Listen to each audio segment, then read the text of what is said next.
Welcome to வியோனா talkies episode 5. தாயிற் சிறந்தொரு கோயிலும் இல்லை. எனக்கு படிச்ச கதைகள்ல இது ரொம்ப எனக்கு ஆச்சரியமா இருந்துச்சு. ஏன்னா இப்படியெல்லாம் கூட செய்வாங்களா இந்த காலத்துல அப்படி. ஏன்னா இப்படியெல்லாம் நம்ம எல்லாருமே செய்யணும் போல இல்ல, நம்ம செய்யணும் அப்படின்னு அதை தான் உங்ககிட்ட நான் வந்து ஷேர் பண்ண போறேன். திருச்சி மாவட்டத்துல துறையூர்னு ஒரு இடம் இருக்கு. அதுல ஆத்தூர்னு ஒரு சாலை, அங்க ஒரு மயானத்துக்கு பக்கத்துல பிரம்மாண்டமா ஒரு கோயில் இருக்கு.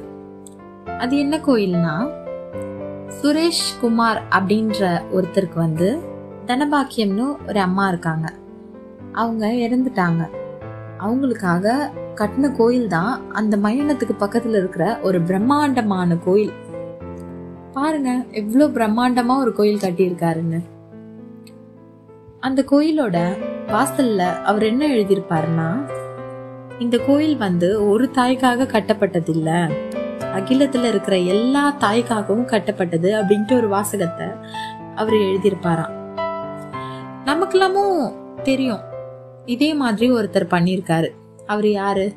நடிகரும் இயக்குனருமான ராகவா லாரன்ஸ் தான். அவரு சென்னையை அடுத்து திருமுல்லை வாயில் கிட்டதான் அவரோட அம்மா கண்மணிக்காக ஒரு கோயில் கட்டியிருக்காரு. அவரு என்ன சொல்றாருன்னா, அந்த கட்டின கோயில கட்டின கோயில் வந்து ராகவேந்திரா பிருந்தாவனத்துலதான் இந்த கோயில் இருக்கு.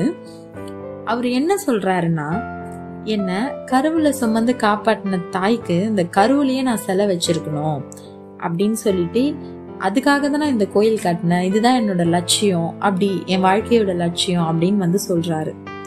இதுல வந்து அவரோட தாயோட அருமை பெருமைய பத்தி இந்த உலகத்துக்கே சொல்ற விதமா தான் அவர் அந்த கோயிலை கட்டி காமிச்சிருக்காரு.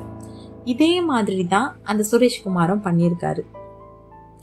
இந்த கோயில் வந்து எல்லா அன்னைக்கும் சமர்ப்பணம் அப்படின்னு சொல்லிதான் ராகவா லாரன்ஸும் சொல்றாரு. பாருங்களேன், நம்மலாம் இந்த காலத்துல வந்து பேச கூட மாட்டோம் நம்ம அம்மா கிட்ட. அட்லீஸ்ட் சாப்பிட்டியான்னு கூட கேட்க மாட்டோம். ஆனா இவங்க எல்லாம் கோயிலே கட்டியிருக்காங்க. கண்டிப்பா நம்ம அம்மாக்கு நம்ம கோயில் கட்டணும். ஏன்னா நம்ம இப்ப இங்க வாழுறோம், நம்ம இங்க இருக்கோம்னா நம்ம அம்மா இல்லாத நம்ம இந்த உலகத்துக்கு வர முடியாது.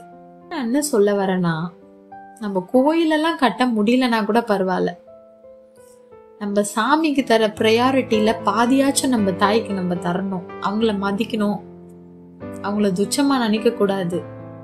ஏன்னா கடவுளே வந்து நம்மளுக்கு உலகத்துல வந்து நம்ம கூட இருக்கிறாருன்னா அது அம்மா வடிவத்துலதான். சோ உங்க எல்லாரையும் இந்த கதை வந்து தொற்றுக்கோன்னு நான் நம்புறேன். நேரில் நின்று பேசும் தெய்வம் பெற்ற தாயன்றி வேறென்று. ஒரு மனிதனின் அழிக்க முடியாத பாவங்களுள் ஒன்று தாயும் தந்தையும் புறக்கணித்தல். குரான்லே சொல்லுது. நம்ம வந்து நம்ம வாழுற வாழ்க்கையில நம்ம சுயநலத்துக்காக அவங்கள நம்ம புறக்கணிக்க கூடாது. அவங்க என்ன பண்ணாலும் நம்ம அதை மன்னிச்சிடணும். ஒரு ஏஜுக்கு மேல நம்ம பெரியவங்களாயி விட்டு கொடுக்கணும். இததான் நான் சொல்ல வரேன். இதே மாதிரி இன்ட்ரெஸ்டிங்கான அடுத்த ஸ்டோரியில நான் உங்களை மீட் பண்றேன். அதுல இருந்து உங்ககிட்ட நான் விடைபெறேன். என்னோட பேஜை ஷேர் பண்ணுங்க, லைக் பண்ணுங்க, கமெண்ட் பண்ணுங்க, சப்ஸ்கிரைப் பண்ணுங்க.